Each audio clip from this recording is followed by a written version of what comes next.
question that every person has to ask themselves at some point is, who is your audience? Who's your audience?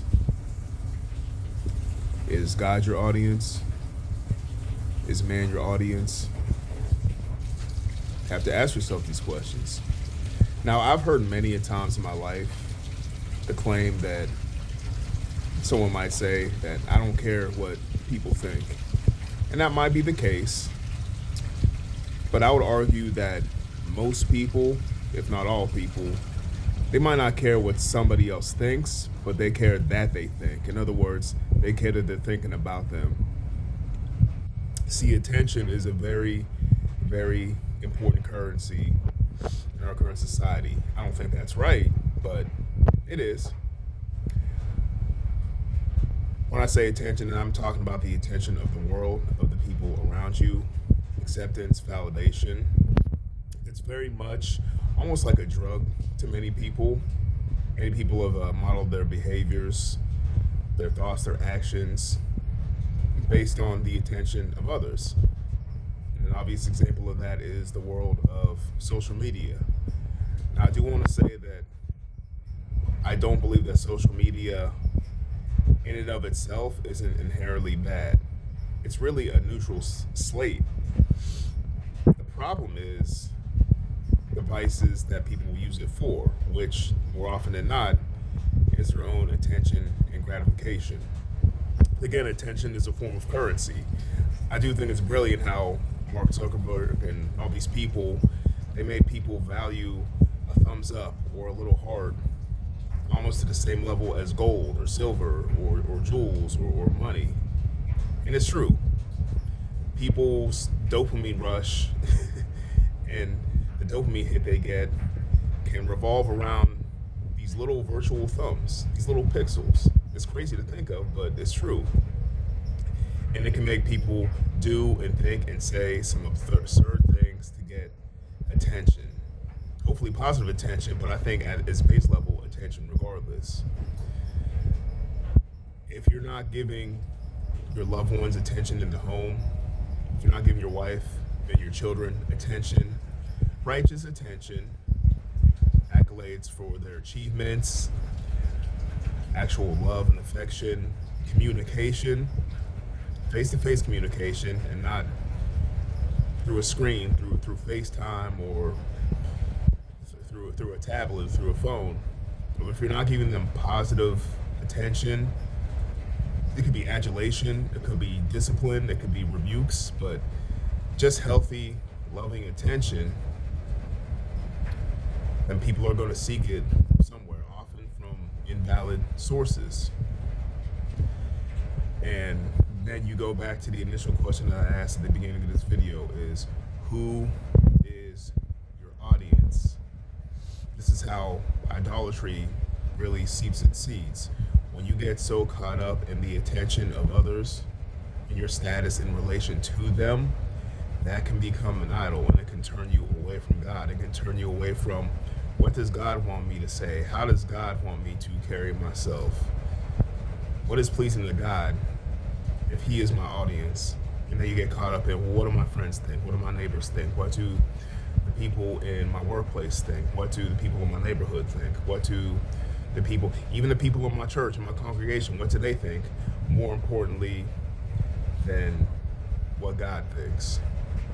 And that, my friends, is a very, very dangerous proposition. So be careful. Ask yourself, who is my audience? And if the answer to that question is not God first and foremost, then it's time to take a reevaluation.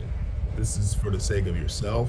It's for the sake of your family, your spouse, your children. This is very, very important to evaluate.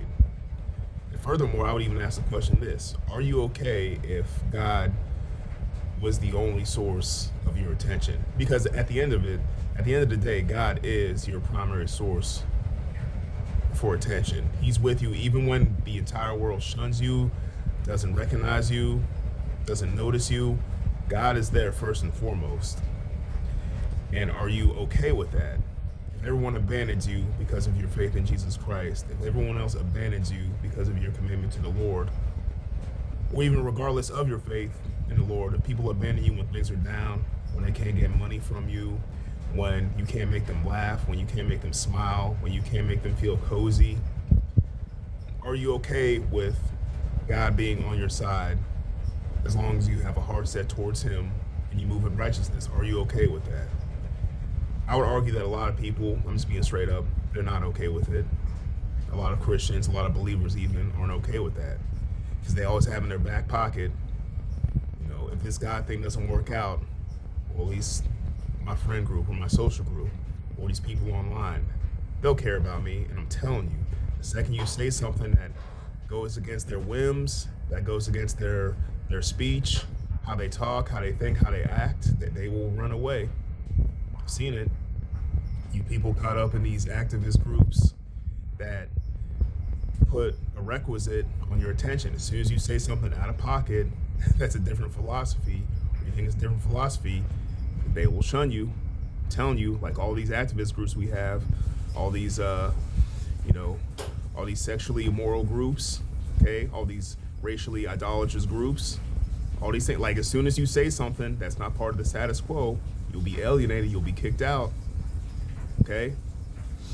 If you're a black person and you're not 100% down with the cause, if you don't think that the white man is the devil, I'm telling you, you will get kicked out. You'll be called a coon. You'll be called, everything under the sun, because you have to almost bow down and submit and give your equity and that to the main point of this video, your attention, just to be accepted. God accepts you, who you are, as you came out. Now, He loves you too much to just leave you as someone, unrepentant and uncleansed, which is why, He offers the free gift of grace, the free gift of salvation.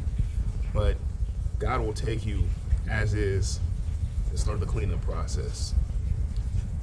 So in conclusion, that's what should be your main source of attention. Not the world around you, not all this social media stuff, okay, not your friends that will be gone as soon as fit hits the shan. So evaluate yourselves. Who is your audience? Take a deep dive. Again, this is for your betterment, for your family's betterment.